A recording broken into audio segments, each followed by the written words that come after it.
Donald Trump के piece उनका जो प्लान है, पीस जो डील है, इस पर गजा अब हमास ने भी रजामंदी जाहिर कर दी है।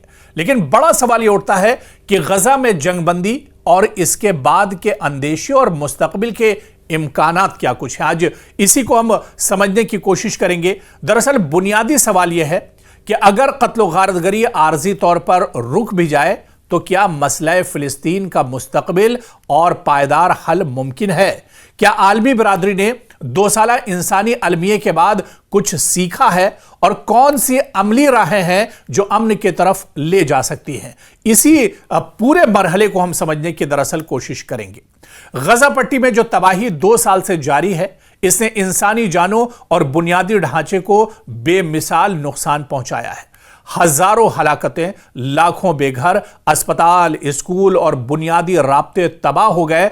आलमी इदारों, इंसानी हुकूक की तंजीमों और बाज रियासतों ने इसको नस्ल कुशी या जंगी जराइम से एक तरह से करार दिया है। और इसी दौरान सियासी हल के हवाले से कई तजवीज़ भी सामने आई हैं, यानी अमन मंसूबे, सालसी की कोशिशें और कैदियों की वापसी के मुआहिदों की भी पेशकश की गई, मगर इन पर एक तरह से एतमाद कमज़ोर है। और इस जंगबंदी के फौरी जो फायदे हैं वो आखिर क्या कुछ हो सकते हैं? दरअसल जंगबंदी के फौरन इंसानी जानें इससे बचाई जा सकती हैं अगर ये जंगबंदी होती है, क्योंकि मुकम्मल गजा पर कंट्रोल हासिल करने के लिए इजराइल तड़प रहा है। इजराइल जानों के साथ एक तरह से खिलवाड़ कर रहा है, मासूमों का कत्लेआम किया जा रहा है और पिछले कुछ दिनों में इजराइल ने अपने इन हमलों में काफ़ी ज़्यादा तेज़ी लाई है। तो अगर ये जंगबंदी होती है तो फौरन इंसानी जानें बचाई जा सकती हैं, इमदाद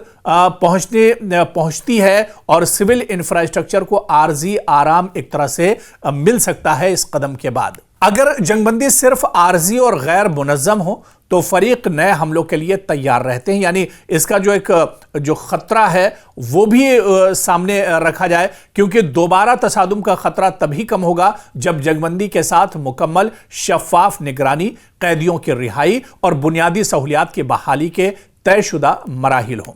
सवाल ये उठता है कि क्या जंगबंदी के बदले में सिर्फ आर्जी फवायद तय किए जा रहे हैं या वो पुरअज़्म मुआहिदे की तरफ बढ़ रहे हैं?